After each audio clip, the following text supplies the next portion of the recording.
ऐसा कहते हैं कि जीवन में अगर समर्पण है तो आप कोई भी काम सफलतापूर्वक कर सकते हो। तो मैं आपका दोस्त लक्ष्मीकांत मिश्रा आज मेरी लिखी गई कहानी में लेकर आया हूँ, जिसका नाम है कमंडल बाबा। एक पति पत्नी बनारस में रहा करते थे। उनकी बड़ी अभिलाषा थी, इच्छा थी कि उनके घर में एक पुत्र हो और वो एक बहुत बड़ा संत बने। समय गुजरता गया। ईश्वर की कृपा से एक सुंदर पुत्र रत्न प्राप्त हुआ उन्हें। और जैसे जैसे वो बड़ा हुआ, ये पता चलता गया कि वो बहुत तेज बुद्धि का नहीं है, वो मंद बुद्धि का है। पर क्या करें, पुत्र तो पुत्र होता है, अभिलाषा तो अभिलाषा होती है। मन में ये अभिलाषा और प्रबल हो गई। बच्चा जब 10 साल का हुआ तो पति पत्नी ने उसे एक आश्रम में भर्ती कराने का निर्णय लिया। महात्मा जी के पास ले गए और बड़े विनम्रता से निवेदन किया कि महाराज, मेरे बच्चे को काबिल बना दीजिए। महाराज ने सोचा कि चलो अच्छा है, एक बच्चा काम करने के लिए तो मिला। सभी ज्ञान अर्जित करना चाहते हैं, पर अब ये उस लायक ही नहीं है, तो क्या किया जाए। महात्मा जी ने उसे आश्रम में रख लिया, पर उससे सिर्फ खाना बनवाते, बर्तन साफ करवाते, आश्रम का काम करवाते। और वो मंद बुद्धि था भी, पर उसके मन में भी एक प्रबल इच्छा रहती। वो आश्रम के बच्चों को देखता मंत्र उच्चारण करते हुए, पढ़ते हुए, तो उसको भी ये लगता कि मुझे भी ये करना चाहिए, मैं भी तो पढ़ने आया हूँ। पर हमेशा महात्मा जी उसे ये समझा कर फुसला देते, हटा देते कि जब अकेले में रहूँगा तो तुम्हें मंत्र सिखा दूंगा। धीरे धीरे वक्त गुजरता गया। सभी मंत्र उच्चारण करते और वो बेचारा भगवान के पास बैठकर उन्हें स्मरण करता। बहुत दिन गुजर जाने के बाद एक दिन उसने फिर पूछा, गुरुजी आप मुझे मंत्र कब सिखाएंगे? आप मुझे कुछ सिखा ही नहीं रहे हैं, तो मैं कैसे महान इंसान बनूंगा? महात्मा जी ने कहा, बच्चा, जब उचित समय आएगा और जब मैं अकेले में रहूंगा तब तुम मेरे पास आओगे, तब मैं तुम्हें सिखा दूंगा। अभी वो समय आया नहीं है। ऐसे ही 2-3 साल और गुजर गए और जब वो बालक 15 साल का हो गया तो उसके मन की अभिलाषा भी और प्रबल हो गई कि मुझे तो गुरुजी कुछ सिखाते ही नहीं हैं, मैं कैसे महान इंसान बनूंगा। पर कहते हैं ना कि एक ना एक दिन मौका मिलता ही है। एक सुबह महात्मा जी हाथ में कमंडल लिए नित्य क्रिया के लिए जा रहे थे। भोला ने उसे देख लिया कि अरे वाह, आज तो महात्मा जी अकेले ही जा रहे हैं। उनके पीछे चल दिया। महात्मा जी 1 किलोमीटर की दूरी पर जाते थे, नित्य क्रिया से वापस आ जाते थे। पर आज वो भोला उनके पीछे है। वो बेचारे क्या करें, वो जितना आगे बढ़ते हैं भोला उनके साथ साथ। अंत में उनसे रहा नहीं गया। एक सूखी नहर में वो जाकर जैसे ही खड़े हुए, भोला उनके सामने प्रकट हो गया। महात्मा जी, आपने मुझे कहा था जब आप अकेले रहोगे तो मुझे मंत्र सिखाओगे। आज आप अकेले भी हो और मुझे मंत्र सिखा दीजिए, मुझे भी महात्मा बनना है। महात्मा जी एक तो अलग ही दबाव में थे, भड़क गए कि टाइम देखता नहीं, टाइम देखता नहीं, मार दूंगा कमंडल, धड़म हो जाएगा, भाग जा इधर से। भोला बेचारा भाग आया। उसने रास्ते भर विचार किया कि क्या मंत्र दिया है।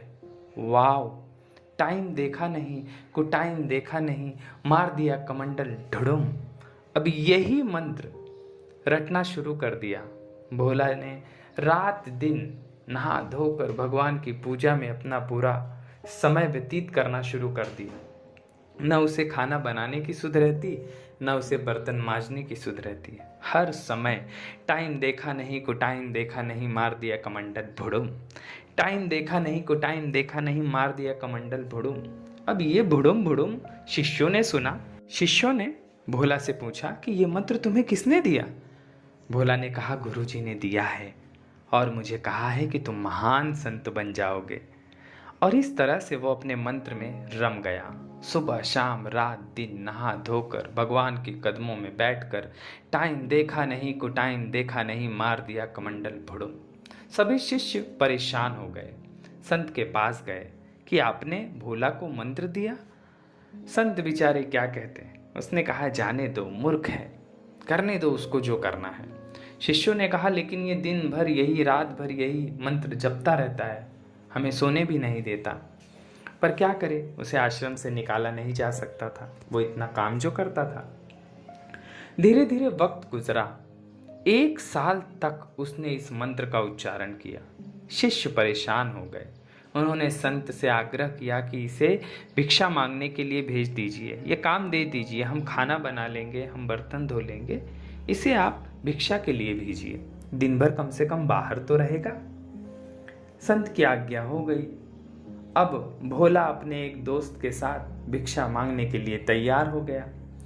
महात्मा जी ने एक सीख दी कि देखो, भिक्षा सिर्फ 3 या 4 घरों से मांगना, इसके बाद लौट आना, और 3-4 घरों में इतनी भिक्षा मिल जाए कि सबका पेट भर जाए। इसे ध्यान से सुन लो और ऐसा ही तुम्हें करना है। भोला ने कहा ठीक है, और वो निकल पड़ा भिक्षा मांगने। अब उसने मन में विचार किया कि मैं सबसे बड़े बड़े घरों में जाऊंगा और खूब सारा भिक्षा मांग के चला आऊंगा, तो मुझे 2 घर में ही जाना पड़ेगा। और वो पहुंच गया एक बड़े से गांव में। वहाँ बहुत अमीर लोग रहा करते थे। सबसे बड़ी बिल्डिंग के पास खड़े होकर उसने चिल्लाना शुरू किया, भिक्षान देही, भिक्षान देही। पर कोई जवाब ही नहीं आ रहा है, कोई अंदर से आ ही नहीं रहा है। पर भोला हिम्मत नहीं हार रहा है। उसने फिर से कहा, भिक्षान देही। बगल से एक व्यक्ति जा रहे थे, उन्होंने कहा, बाबा जी यहाँ आपको कुछ मिलेगा नहीं। उस व्यक्ति ने भोलाराम को समझाया कि इनका अकेला बेटा था जिसकी मृत्यु हो गई है आज, तो तुम्हें वे भिक्षा नहीं देंगे, और जिस घर में मृत्यु हो जाती है वहाँ से भिक्षा नहीं लेनी चाहिए। पर भोला ने कहा, नहीं, मेरे गुरुजी ने कहा है जहाँ जाओ भिक्षा लेकर आओ। वो पहुँच गया पहले मंजिल पर। वहाँ उसने देखा कि बहुत से लोग रो रहे हैं। रिश्तेदार, औरतें एक लाश के पास बैठकर सब विलाप कर रही हैं। वहाँ पर उसने शुरू कर दिया अपना काम, भिक्षान देही। सभी लोग देखने लगे, अरे ये कहाँ से आ गए और यहाँ कैसे पहुँच गए। एक रिश्तेदार ने पास जाकर कहा, बाबा जी आप इस घर से चले जाइए, यहाँ कोई भिक्षा नहीं देगा, इनके घर में मृत्यु हुई है। बाबा ने कहा, इसमें क्या है, मुझे भिक्षा चाहिए, मैं यहीं से भिक्षा लूँगा। भोला ने उस रिश्तेदार से कहा कि ऐसा कीजिए कि मैं इसे जगा देता हूँ, तब तो मुझे भिक्षा मिलेगा ना। सब उसे देखने लगे, अरे बाप रे, ये क्या कह रहे हैं।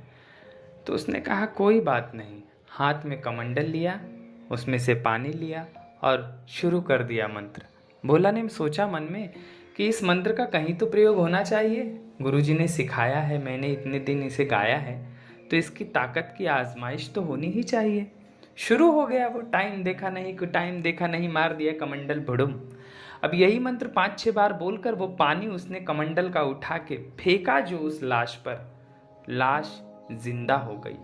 पूरे गांव के लोग, घर के लोग हक्का बक्का, जय जयकार हो गया, कमंडल बाबा की जय, कमंडल बाबा की जय। पूरा चमत्कार हो गया। और यहाँ आश्रम में सब इंतजार कर रहे हैं कि भोलाराम अभी तक आए नहीं, कुछ लाए नहीं, बनेगा कैसे, खाएंगे क्या। तब तक सभी ने देखा कि दूर से बैलगाड़ियों का जमावड़ा आ रहा है। एक के पीछे एक बैलगाड़ियां आ रही हैं। सभी बैलगाड़ियों में कुछ न कुछ सामान लदा हुआ है। नज़दीक आने पर पता चला कि किसी में शक्कर है, किसी में चावल है, किसी में दाल है, किसी में आटा है। सभी आश्रम के बच्चों को लगा कि कहीं मेला तो नहीं लगने वाला है। लेकिन पीछे एक रथ पर उन्होंने देखा कि एक बाबा जी आ रहे हैं, फूलों की मालाओं से लदे हुए हैं। गांव के लोग जय जयकार कर रहे हैं, कमंडल बाबा की जय। अब पूरे मठ के लोग परेशान कि ये नया बाबा कहाँ से उत्पन्न हो गया।